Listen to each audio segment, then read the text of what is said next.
안녕하십니까. 군사기밀이 몽땅 털렸다. 그러니까 군사기밀 295건 유출 내용을 확인했다. 이제 여기 이제 1급 비밀은 이제 빠졌다 하는데요. 근데 이 양이 어느 정도냐 하면은 그러니까 지난해 이제 9월 달입니다. 이제 북한 추정 해커들이 했을 것 같다. 이렇게 이제 보고는 있는데 우리 군의 통합 데이터 센터 여기를 이제 해킹해서 빼간 건데요. 문서가 235GB. 이거 이제 엄청난 양입니다. 이게 A4 용지, A4 용지로는 1,500만여 쪽이니까 이거 얼마나 분량이 많겠습니까? 이거 다 털어가 버렸다. 이런 이야기죠. 그러면 여기 안에는 뭐뭐가 들어 있겠는가? 여러분 상상해 보세요. 뭐뭐들 그 정도 양이면 우리나라 군에 어지간한 거 중요한 거 다 들었지 않겠는가? 이렇게 생각해도 될 거예요. 이거 이제 국방부가 더불어민주당 이철희 의원에게 이제 보고한 내용이네요. 여기서 잠깐 짚어봐야 될 것이 이철희 의원이 국방부에 어떤 자료를 요구하니까 국방부에서 제출을 하고 이런 과정이죠. 근데 하필이면 또 그쪽이네요. 이렇게 어떻게 됐든 이렇게 털렸다 하면은 이 국방부에 대해서 우리 군에 대해서 전반적인 이제 불신이 일어날 수밖에 없고 또 한미 어떤 군사작전 이런데 이제 막대한 지대한 영향을 미치겠죠. 정보 공유 못하니까. 그리고 지금까지 세워놓은 작전 다 바꿔야 되고 다 새로 연구해야 되니까 얼마나 이거 큰 손실이겠습니까? 뭐 늘 그건 바꾸고 다시 연구하고 하는 게 정상은 정상입니다만은 그런데 이걸 이제 더불어민주당 이철희 의원이 이 부분을 이제 밝혔단 말이에요. 좀 이 부분이 조금 걸리긴 합니다. 응? 하필이면 그쪽이냐 하는 그런 생각이 드니까. 그러나 이제 이렇게 됐든 저렇게 됐든 그냥 이 사안은 중대한 거기 때문에 오늘 이야기를 이어가겠습니다. 그러니까는 이 유출 자료 중에 이상급 군사 기밀이 이제 상당수 포함되어 있다. 이제 전체는 아니겠죠. 아무리 그래도 전체는 아니지만은 이 상당수 비밀이 유출이 됐다 이거예요. 그런데 이것이 뭔가 하면은 작게 5015가 유출됐어요. 작게 5015. 이것은 이제 작게 5027을 대체해 가지고 만든 건데 이것은 뭐냐면은 남북 사태 때 미 증원군이 한반도에 도착하기 전에 미리 특수전 부대하고 미사일들 동원해 가지고 북한 지도부를 타격하거나 참수 작전을 하거나 이런 개념이 포함된 것이 이제 작게 5015다 이거죠. 어떻게 대응하고 어떻게 작전하고 어떻게 참수 작전을 할 것인가 이런 이제 세밀한 계획들이 들어있다 이 말이에요. 그러니까 여기는 작전 또 군수 보급하는 것 또는 훈련 이런 분야별 계획 문서가 이제 다 들어있는 것이 이것이 바로 이제 해킹을 당해버렸다 이런 이야기죠. 참 이런 상황에서 뭐 작전한다 참수한다 하러 가면은 아주 그물에 나를 잡아주시오 토끼가 딱 그물로 뛰어든 것 같는 그런 일 벌어지겠죠. 기다리고 있다가 오너라 하고 상대가 다 들여다보고 있으니까 이 길로 이렇게 들어오는구나 하고 이 얼마나 위험한 겁니까 이게 모든 게 다 이런 게 노출돼 버리면 여기 이제 K2 작전 개념도 포함되어 있다 이래요. 이제 일반 군사 자료도 이제 포함된 거예요. 북한 핵미사일 대응체계 핵심 킬체인이 있습니다. 선제 타격하는 거. 그리고 한국형 미사일 방어 체계 이런 것도 있잖아요. KAMD 해가지고 이런 내용이 들어있다 이 말이에요. 그럼 킬체인이 뭡니까? 상대방이 북한에 미사일을 발사할 것 같다 하면 미리 가서 공격을 해서 파괴해버린 게 이제 킬체인입니다. 근데 이거 말은 킬체인 하지만 이게 이제 완벽한 준비도 안 돼 있는 것 같고 그나마 돼 있다 하더라도 이런 게 다 들통나서 다 정보 넘어가 있으면 거기서 다 대비하잖아요. 그 킬체인 성공하겠습니까? 그렇지 않아도 연료 주입을 밖에서 천천히 하는 것도 아니고 동굴 안에서 연료 주입을 해버려요. 연료 주입 시간이 좀 오래 걸리지 않습니까? 그럼 연료 주입을 동굴 안에서 해가지고 나와서 또 이동을 한단 말이에요. 이 미사일이 북한 미사일이 이동을 합니다. 가만 그 자리에서 쏘는 게 아니고 쏘는 장소가 정해진 것도 아니고 이동을 하기 때문에 킬체인 이게 효과가 없을 것이다 이렇게 또 전문가들이 보는 거예요. 왜 그러냐면 이 이동을 하게 되면 실시간으로 이걸 파악을 해야 되는데 그러려면 적어도 인공위성이 정찰 위성이 12개는 있어야 된다 이렇게 하는 판이거든요. 그래야 실시간으로 그나마도 확인할 수 있다. 이렇게도 아니면 미니 소형 정찰 유성 이제 10cm, 20cm 이 길이죠. 이런 게 36개 이상 뿌려져야 20분 간격으로 실시간 확인할 수 있다. 이런단 말이에요. 그런데 그렇게 안 돼 있으면 눈뜬봉사죠. 이동하면은 그 행적을 쫓을 수가 없는 거죠. 미국 같으면 할 수 있을런지 모르지만 아무튼 한국은 아직은 안 되지 않는가. 그거 앞으로 준비하겠다 뭐 그런 차원 아니겠습니까? 그러니까 킬체인이 이게 제대로 되는 킬체인은 아닌데 그나마도 다 틀렸다 이거죠. 그리고 한국 이 영공을 방어하겠다는 저그 미사일을 요격하겠다는 이런 다층 방어 체계 이런 것도 구상은 돼 있어요. 3중으로 한다 뭐 한다고 사드도 들어오겠지만 그러나 불안전하잖아요. 2020년경에 아니면 그 이후에 이렇게 해서 갖추겠다 이런 식이에요. 상대방은 다 준비 끝났는데 이제 그거 요격하는 거 갖춰 나가겠다. 뭐 연구하고 막 해서 배치하겠다 이런 거죠. 이렇게 항상 뒤따라가요. 그나마도 뒤따라가는데 그것도 다 틀렸다 이런 이야기죠. 그리고 북한에서 한국의 이제 발전소라든가 댐을 공격했을 때 우리 군이 어떻게 대응하겠다 이런 계획이라도 그거 다 넘어가면 북한에서 그거 피해서 공격할 거 아니에요. 다른 또 방법을 찾아낼 거 아니에요. 아 그렇게 할 때는 이런 방법으로 해야 되겠군 하고 그렇죠.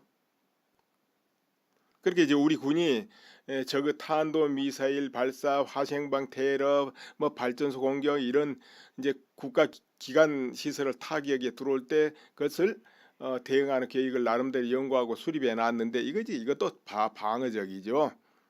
이게 다 북한 손에 들어가 버렸다 이런 이야기예요. 그럼 이제 북한에서는 거기에 따라서 공격하는 방법을 다 바꿀 거 아니에요.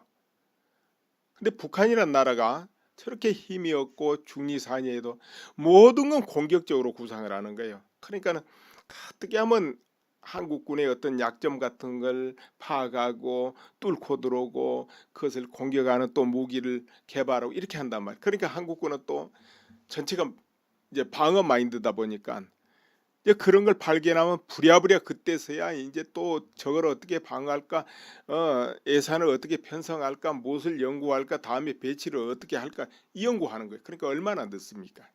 그리고 비용은 또 얼마나 더 들겠습니까? 방어 무기는 10배는 더 들 거예요 돈이. 이렇게 그것도 시기가 늘 늦죠. 따라가야 돼요.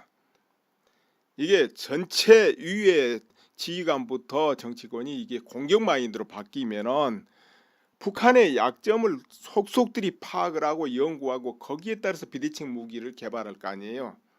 그럼 북한이 방어하느라고 난리를 치고 따라와야 되는데 이 거꾸로 자꾸 그러는 거예요. 또 공격적인 이 마인드로 공격 방법을 늘 찾아내고 약점을 들여다보고 구상을 하고 이래야 적이 어떻게 공격을 해올지 그 개념도 알 거 아니에요. 공격을 해봐야 적이 공격해오는 걸 알잖아요. 근데 처음부터 방어적이면 적이 어디를 치고 들을지 알 수가 없고 또 어디를 공격해야 될지 알 수가 없다 이거죠. 공격자만이 그걸 알 수 있거든. 공격자만이. 적도 공격을 이런 심리에서 안 하겠나 이런 거 알지요. 그래야 공격자가 자꾸 약점을 들여다보고 찾고 도저히 찾을 방법이 없을 때는 보류를 하거나 더 시간을 두고 더 찾아보거나 아니면 농성을 한단 말이에요. 이제 현상 유지를 하는 거죠. 또 그렇게 찾고 찾아도 상대방이 워낙 강할 때는 이제 이쪽에서는 진지를 구축하고 지키는 거죠. 좀 시간을 벌기 위해서. 그동안에 준비를 좀 하기 위해서. 그 준비가 이제 됐다 싶으면은 그 다음에 또 공격적으로 나간다든지 또 그것도 안 되면은 전술상 후퇴를 해가지고 저 후방에서 준비를 해서 또 오고 그럼 저거 보고 길어지니까 적은 지치니까 이렇게 하기도 해야 되는데 아예 처음부터 방어적이니까 이게 나올 수가 없다는 거죠. 근데 방어적인데 되겠습니까? 보안 아무리 해도 보안은 100%될 수는 없지요. 틀리게 돼 있어요. 더구나 그 안에 세작이 있다고 해봅시다. 세작. 그러면 이제 이 내부망 같은 거라도 안전하잖아요. 인터넷으로 연결돼 있는 거 아니고 인트라젯 이 내부망은 밖으로는 끊어져 있고 안으로만 도는 거예요. 안에서만. 그래도 그것까지 다 틀렸잖아요. 내부만까지. 외부 인터넷 걸려 있는 거는 뭐 그렇다 치고. 근데 이게 보완이 안 된다. 왜? 전체 모두가 정말 보안 개념이 강해가지고 한다면 또 모르지만 그것도 안 되고, 그리고 그 안에 세작이 하나 있다 해보세요. 이건 100% 털리는 거예요. 옛날에는 정보 넘길 때 문서로 인쇄해서 넘기든지 뭐 그렇지 않습니까? 그러나 세월이 흘러서는 USB가 넘어갑니다. 정보 넘길 때. 그럼 지금은 USB 필요합니까? 안 합니까? 그것도 필요 없죠. 문만 살짝 열어주면 돼요. 그럼 알아서 해킹해 가는 거예요. 동조만 딱 해주면은 해킹할 수 있게 문만 살짝 열어주면은, 아니면 자기가 실수한 척 살짝 해면 흔적을 살짝 남겨주면 저쪽에서는 그걸 보고 탁 털어가 버리는 거죠. 그러니까 이제 동조하면 쉽죠. 동조를 안 해도 어떻게 해도 다 털려요. 털나는 놈한테는 보완 안 되게 돼 있어요. 보안 담당자가 하다못해 여기저기 자료 백업해 놓고 보호한답시고 하는데 그때 흔적을 남긴다든지, 아니면 보안 담당자가 자기가 어떤 이제 사적으로 필요한데 비밀번호 넣고 들어가고 이런 거 하다가 흔적을 남겨버린다든지 이래가지고 털리게 돼 있습니다. 털리게 돼 있어서 제일 좋은 거는 그렇게 전자회에서 안 하는 게 제일 낫고, 그런데 또 그렇게 할 수는 없잖아요. 그러면 분야별로 나누어 가지고 털려도 어느 부분만 털리게 만들어야 된단 말이에요. 한 군데 모아놓으면 안 된다는 거죠. 예를 들어서 참수작전 하면 그것도 작전마다 분야별로 따로 해놔야지, 같이 모아놓으면 참수작전에 관한 건 다 털려버리잖아요. 그러면 안 되죠. 아무튼 털리는 건 기본이에요. 늘 그렇다 치고 계속 새로운 작전이 만들어져야죠. 계속 새로운 작전, 끝없이 그것도. 그러니까 누가 더 빨리 만들어내느냐, 누가 공격적으로, 누가 상대방 약점을 더 빨리 들고 비대칭 그 전술을 개발해내느냐. 여기서 승부를 거는 수밖에 없어요. 만들어 놓은 거 딱 지킨다? 그걸 어떻게 지켜요? 안 되죠. 그래서 이제 털린 거 이건 참 허망한 일인데요. 일단 이런 걸 계기로 분산시키고 계속적으로 양산하고 공격 마인드로 나가라. 그렇지 않으면 방어적으로는 이건 택도 없는 거예요. 자, 오늘은 이런 거 좀 한심해 가지고 이제 한번 이야기해 본 겁니다. 이것이 바로 되려면 마인드가 바뀌어야 된다는 것이죠. 그리고 뭐니 해도 세작들이 있으면 안 된다는 거. 이런 사건이 있으면 미국에서 한국하고 정보를 어떻게 공유하겠습니까? 미국의 무슨 군사작전 같은 거 한국에 알려주겠습니까? 알려주면 병신 바보죠. 왜 알려줘요? 알려줄 수도 없는 것이죠. 그렇지 않아도 못 믿어서 안 알려질 판인데 이렇게 툭툭 터지면 알려지겠습니까? 알려줘서 되겠습니까?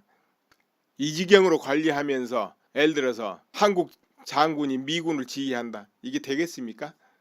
그런 발상 자체가 미국에서 오케이 하겠나요? 택도 없는 소리죠. 그렇죠? 이제 그거는 뭐 작전권을 해수했을 때 한미 뭐 어떻게 뭐 그런 이야기가 있어요. 그렇기 때문에 이제 하는 소리인데 미국에서 이미 거절했지만은 택도 없는 소리죠. 한미연합사령관이 육군 총참모총장이 직보한 기밀까지 북으로 새버렸다. 이제 뭐 이런 거니까 믿을 구석이 없게 돼버린 것이죠. 자, 오늘 또 이만 줄이겠습니다. 병에 아니면 그 이후에 이렇게 해서 갖추겠다 이런 식이에요. 상대방 다 준비 끝났는데 이제 그거 요격하는 거 갖춰 나가겠다. 뭐 연구하고 막 해서 배치하겠다 이런 거죠. 이렇게 항상 뒤따라가요. 그나마도 뒤따라가는데 그것도 다 틀렸다 이런 이야기죠. 그리고 북한에서 한국의 이제 발전소라든가 댐을 공격했을 때 우리 군이 어떻게 대응하겠다 이런 계획이라도 그거 다 넘어가면 북한에서 그거 피해서 공격할 거 아니에요. 다른 또 방법을 찾아낼 거 아니에요. 그렇게 할 때는 이런 방법으로 해야 되겠구나 하고. 그렇죠? 그렇게 이제 우리 군이 저그 탄도 미사일 발사, 화생방 테러, 뭐 발전소 공격 이런 이제 국가 기관 시설을 타격에 들어올 때 그것을 대응하는 계획을 나름대로 연구하고 수립해 놨는데 이것도 방어적이죠. 그게 다 북한 손에 들어가 버렸다 이런 이야기예요. 그럼 이제 북한에서는 거기에 따라서 공격하는 방법을 다 바꿀 거 아니에요. 근데 북한이란 나라가 저렇게 힘이 없고 중리산이에도 모든 건 공격적으로 구상을 하는 거예요. 그러니까는 어떻게 하면 한국군의 어떤 약점 같은 걸 파악하고 뚫고 들어오고 그것을 공격하는 또 무기를 개발하고 이렇게 한단 말이에요. 그러니까 한국군은 또 전체가 이제 방어 마인드다 보니까 이제 그런 걸 발견하면 부랴부랴 그때서야 이제 또 저걸 어떻게 방어할까, 예산을 어떻게 편성할까, 무엇을 연구할까, 다음에 배치를 어떻게 할까 이 연구하는 거예요. 그러니까 얼마나 늦습니까? 그리고 비용은 또 얼마나 더 들겠습니까? 방어 무기는 10배는 더 들 거예요, 돈이. 이렇게 그것도 시기가 늘 늦죠. 따라가야 돼요. 이게 전체 위에 지휘관부터 정치권이 이게 공격 마인드로 바뀌면은 북한의 약점을 속속들이 파악을 하고 연구하고 거기에 따라서 비대칭 무기를 개발할 거 아니에요. 그럼 북한이 방어하느라고 난리를 치고 따라와야 되는데 이 거꾸로 자꾸 그러는 거예요. 또 공격적인 이 마인드로 공격 방법을 늘 찾아내고 약점을 들여다보고 구상을 하고 이래야 적이 어떻게 공격을 해올지 그 개념도 알 거 아니에요. 공격을 해봐야 적이 공격해오는 걸 알잖아요. 근데 처음부터 방어적이면 적이 어디를 치고 들을지 알 수가 없고 또 어디를 공격해야 될지 알 수가 없다 이거죠. 공격자만이 그걸 알 수 있거든. 공격자만이. 적도 공격을 이런 심리에서 안 하겠나 이런 거 알지요. 그래야 공격자가 자꾸 약점을 들여다보고 찾고 도저히 찾을 방법이 없을 때는 보류를 하거나 더 시간을 두고 더 찾아보고 해올지 그 개념도 알 거 아니에요. 공격을 해봐야 적이 공격해오는 걸 알잖아요. 근데 처음부터 방어적이면 적이 어디를 치고 들을지 알 수가 없고 또 어디를 공격해야 될지 알 수가 없다 이거죠. 공격자만이 그걸 알 수 있거든. 공격자만이. 적도 공격을 이런 심리에서 안 하겠나 이런 거 알지요. 그래야 공격자가 자꾸 약점을 들여다보고 찾고 도저히 찾을 방법이 없을 때는 보류를 하거나 더 시간을 두고 더 찾아보거나 아니면 농성을 한단 말이에요. 이제 현상 유지를 하는 거죠. 또 그렇게 찾아도 상대방이 워낙 강할 때는 이제 이쪽에서는 진지를 구축하고 지키는 거죠. 좀 시간을 벌기 위해서. 그동안에 준비를 좀 하기 위해서. 그 준비가 이제 됐다 싶으면은 그 다음에 또 공격적으로 나간다든지 또 그것도 안 되면은 전술상 후퇴를 해가지고 저 후방에서 준비를 해서 또 오고 그럼 저거 보고 길어지니까 적은 지치니까 이렇게 하기도 해야 되는데 아예 처음부터 방어적이니까 이게 나올 수가 없다는 거죠. 근데 방어적인데 되겠습니까? 보안 아무리 해도 보안은 100% 될 수는 없지요. 틀리게 돼 있어요. 더구나 그 안에 세작이 있다고 해봅시다. 세작. 그러면 이제 이 내부망 같은 거라도 안전하잖아요. 인터넷으로 연결돼 있는 거 아니고 인트라젯 이 내부망은 밖으로는 끊어져 있고 안으로만 도는 거예요. 안에서만. 그래도 그것까지 다 틀렸잖아요. 내부망까지. 외부 인터넷 걸려 있는 거는 뭐 그렇다 치고. 근데 이게 보안이 안 된다. 왜? 전체 모두가 정말 보안 개념이 강해가지고 한다면 또 모르지만 그것도 안 되고 그리고 그 안에 세작이 하나 있다 해보세요. 이건 100% 털리는 거예요. 옛날에는 정보 넘길 때 문서로 인쇄해서 넘기든지 뭐 그렇지 않습니까? 그러나 세월이 흘러서는 USB가 넘어갑니다. 정보 넘길 때. 그럼 지금은 USB 필요합니까? 안 합니까? 그것도 필요 없죠. 문만 살짝 열어주면 돼요. 그럼 알아서 해킹에 가는 거예요. 동조만 딱 해주면은 해킹할 수 있게 문만 살짝 열어주면은 아니면 자기가 실수한 척 살짝 해면 흔적을 살짝 남겨주면 저쪽에서는 그걸 보고 탁 털어가 버리는 거죠. 그러니까 이제 동조하면 쉽죠. 동조를 안 해도 어떻게 해도 다 털려요. 털나는 놈한테는 보안 안 되게 돼 있어요. 보안 담당자가 하다못해 여기저기 자료 백업해 놓고 보호한답시고 하는데 그때 흔적을 남긴다든지 아니면 보안 담당자가 자기가 어떤 이제 사적으로 필요한데 비밀번호 넣고 들어가 이런 거 하다가 흔적을 남겨버린다든지 이래가지고 털리게 돼 있습니다. 거든요. 그래야 실시간으로 그나마도 확인할 수 있다. 이렇게도 아니면 미니 소형 정찰 유성 이제 10cm, 20cm 이 길이죠. 이런 게 36개 이상 뿌려져야 20분 간격으로 실시간 확인할 수 있다. 이런단 말이에요. 그런데 그렇게 안 돼 있으면 눈뜬봉사죠. 이동하면은 그 행적을 쫓을 수가 없는 거죠. 미국 같으면 할 수 있을런지 모르지만 아무튼 한국은 아직은 안 되지 않는가. 그거 앞으로 준비하겠다 뭐 그런 차원 아니겠습니까? 그러니까 킬체인이 이게 제대로 되는 킬체인은 아닌데 그나마도 다 털렸다 이거죠. 그리고 한국 이 영공을 방어하겠다는 저그 미사일을 요격하겠다는 이런 다층 방어 체계 이런 것도 구상은 돼 있어요. 3중으로 한다 뭐 한다고 사드도 들어오겠지만 그러나 불안전하잖아요. 2020년경에 아니면 그 이후에 이렇게 해서 갖추겠다 이런 식이에요.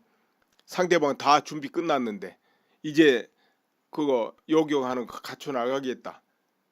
뭐 연구하고 막 해서 배치하겠다 이런 거죠.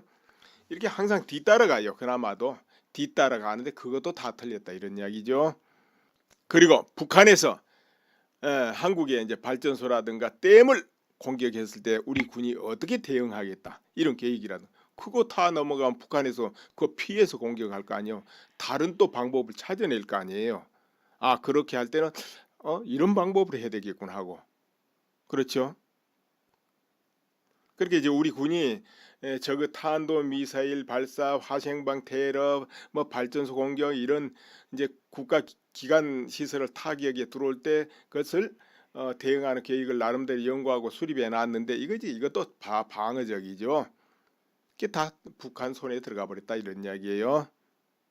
그럼 이제 북한에서는 거기에 따라서 공격하는 방법을 다 바꿀 거 아니에요. 근데 북한이란 나라가 저렇게 힘이 없고 중리산이에도 모든 건 공격적으로 구상을 하는 거예요. 그러니까는 어떻게 하면 한국군의 어떤 약점 같은 걸 파악하고 뚫고 들어오고 그것을 공격하는 또 무기를 개발하고 이렇게 한단 말이에요. 그러니까 한국군은 또 전체가 이제 방어 마인드다 보니까 이제 그런 걸 발견하면 부랴부랴 그때서야 이제 또 저걸 어떻게 방어할까, 예산을 어떻게 편성할까, 무엇을 연구할까, 다음에 배치를 어떻게 할까 이 연구하는 거예요. 그러니까 얼마나 늦습니까? 그리고 비용은 또 얼마나 더 들겠습니까? 방어 무기는 10배는 더 들 거예요, 돈이. 이렇게 그것도 시기가 늘 늦죠. 따라가야 돼요. 이게 전체 위에 지휘관부터 정치권이 이게 공격 마인드로 바뀌면은 북한의 약점을 속속들이 파악을 하고 연구하고 나서 다 정보 넘어가 있으면 거기서 다 대비하잖아요. 그 킬체인 성공하겠습니까?